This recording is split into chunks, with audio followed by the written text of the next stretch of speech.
Hello and welcome to a pilot edition of Accessible Globe TV News. Before we get started, Happy New Year to everybody watching. In Australia, small businesses such as speech pathologists and assistive technology providers will find it easier to offer disability support services this year. Registration rules for the National Disability Insurance Scheme are being relaxed.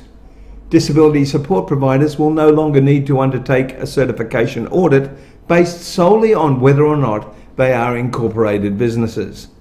Instead, audits will be based on the level of risk associated with the supports provided to the participants.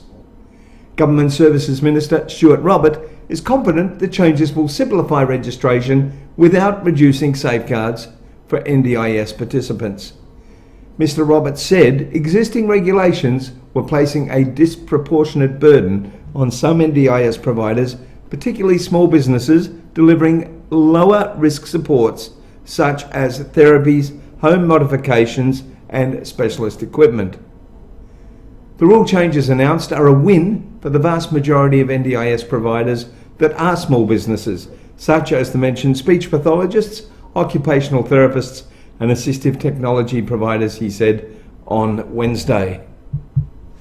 Moving to the USA and New York City, currently if you want to visit one of New York City's most popular tourist attractions, aptly named the Vessel, if you want to do that in a wheelchair, you can only get to levels 5, 7 and 8 of this unique structure. Now this has been a point of criticism since the opening of the attraction. Well, that's all about to change, according to the US Attorney's Office in Manhattan. The related company has designed and committed to a solution: a platform lift that will allow persons with mobility impairments a 360-degree view from the top level of the vessel, the same as everybody else. And it's not stated at the moment whether the elevator will be for the sole use of people with mobility impairments.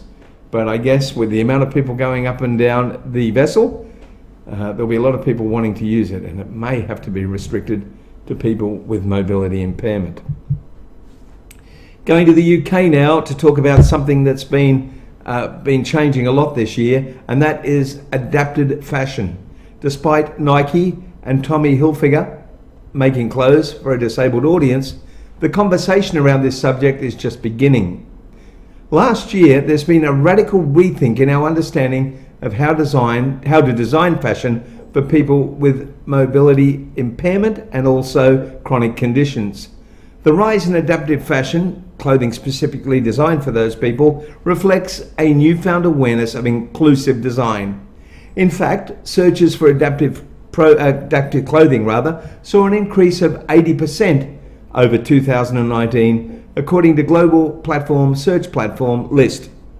You know what? If I do that 3 times, I might get that sentence out correctly. This encompasses everything from discrete elasticized waistbands, which are pinch-free when seated, to magnetic fastenings for independent dressing. All aspects of the garment are fabricated with the wearer's everyday challenges in mind. So for many of the UK's 13.9 million disabled people and the rest of the people all around the world, it really is a welcome progress. Now, for our last story, we'll stay in the UK, and I'll just tell you about something I read, which was published by Rachel Charton Daly, and you should check her out because she's got some great articles. Rachel was talking about Christmas and the Christmas bonus in the UK, and she said this week disabled people were treated to their annual Christmas bonus from the DWP. She said bonus, however, was a strong word. It's £10. She said, imagine caring so little about disabled people that you think 10 measly pounds constitutes a bonus. The concept of a yearly bonus, she said, is an insult, like saying, well done for performing as disabled enough this year. Here's your precious $10, don't spend it all at once. As her friend pointed out, this was something akin to a Christmas carol. He compared it to Scrooge begrudgingly giving Bob Cratchit the day off for Christmas Day. She said, however, for her it was more like when Scrooge was astonished that people would rather die than go to cruel establishments like workhouses or prisons, and replies, that is, Scrooge replies, if they would rather die, they had better do it and decrease the surplus population. So she then went on to talk a little bit more about Christmas. She said, for many people and those others on benefits, the cost of Christmas is too much. It's an extra expense on top of what we already have to spend our insufficient benefit amount on. She said, I myself had run out of money by the time I'd paid my bills and then bought Christmas presents for the family. Now, actually, I think that really is the same for everybody.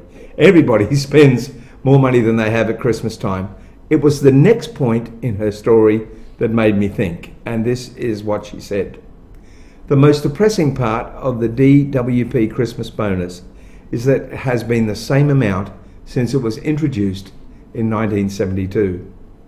She said if it went up with the rate of inflation, it would now be closer to £130, a more substantial bonus that would likely make a difference.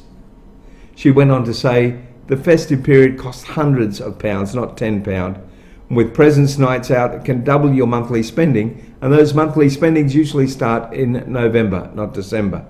She said that's 2 months of getting ourselves into debt to be able to do everything that we want to do and are often expected to do.